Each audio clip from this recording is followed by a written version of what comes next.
ডেঙ্গুতে গত ২৪ ঘন্টায় প্রাণ গেছে ১১ জনের। চলতি বছর একদিনে ডেঙ্গুতে এত মৃত্যু আর হয়নি।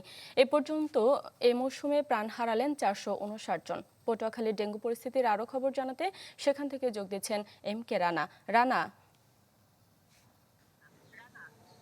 হ্যাঁ, শারমিন, আপনাকে জানিয়ে রাখি, সারা দেশের মতন পটুয়াখালীতে কিন্তু আসলে দিন দিন ডেঙ্গু রোগীর সংখ্যা বৃদ্ধি পাচ্ছে।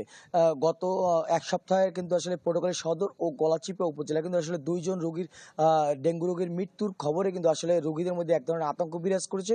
আমি বিভিন্ন হাসপাতালগুলো ঘুরে দেখেছিলাম। পটুয়াখালী, বিশেষ করে যদি বলতে হয় যে পটুয়াখালী সদর হাসপাতাল যেটি রয়েছে সেটিতে গতকাল রাতে এবং সকালেও কিন্তু ঘুরে বেরিয়েছি। আসলে পটুয়াখালী জেলার যে ডেঙ্গু রোগীরা রয়েছে আসলে তাদের মূলত মশারি ব্যবহারের যে একটা অনীহা, সেটি কিন্তু আসলে দেখা গিয়েছে। কারণ সাধারণ রোগীদের মধ্যেই যে আসলে ডেঙ্গু রোগীদের চিকিৎসা দেওয়ায় কিন্তু আসলে তারা মশারি না ব্যবহার করা সাধারণ রোগীরাও কিন্তু এক ধরনের আতঙ্ক বিরাজ করেছে। কারণ এই পর্যন্ত জেলায় কিন্তু দুজনের গেল এক সপ্তাহে কিন্তু দুজনের মৃত্যু হয়েছে। এর বাইরে কথা বলেছিলাম হাসপাতাল কর্তৃপক্ষের সঙ্গে। তারা যেমনটি জানিয়েছেন যে আসলে রোগীদের, বিশেষ করে রোগীদের অনীহার কারণেই আসলে তারা মশারি ব্যবহার করতে পারছেন না। এর বাইরে হাসপাতালের পর্যাপ্ত স্থান সংকুলনের না করতে পারায় কিন্তু আসলে সাধারণ রোগীদের মধ্যেই কিন্তু আসলে ডেঙ্গু রোগীদের চিকিৎসা করতে বাধ্য হচ্ছেন হাসপাতাল কর্তৃপক্ষ।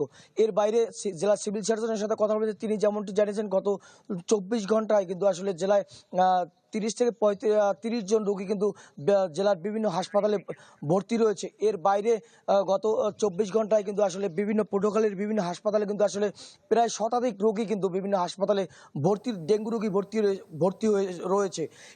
এর পর্যন্ত কিন্তু আসলে জেলায় ১২৮০ জনের উপরে রোগী কিন্তু আসলে চিকিৎসা নিয়েছে ডেঙ্গু রোগীর। শারমিন, এই ছিল পটুয়াখালী থেকে সর্বশেষ। রানা, আপনাকে ধন্যবাদ। দর্শক, ডেঙ্গু পরিস্থিতির খবর জানাতে পটুয়াখালী থেকে যুক্ত হয়েছিলেন আমাদের সহকর্মী। মাঠের অলরাউন্ডার আমি, আর ঘরের all rounder Tylox. Tylox toilet cleaner, clean মানেই টাইলক্স।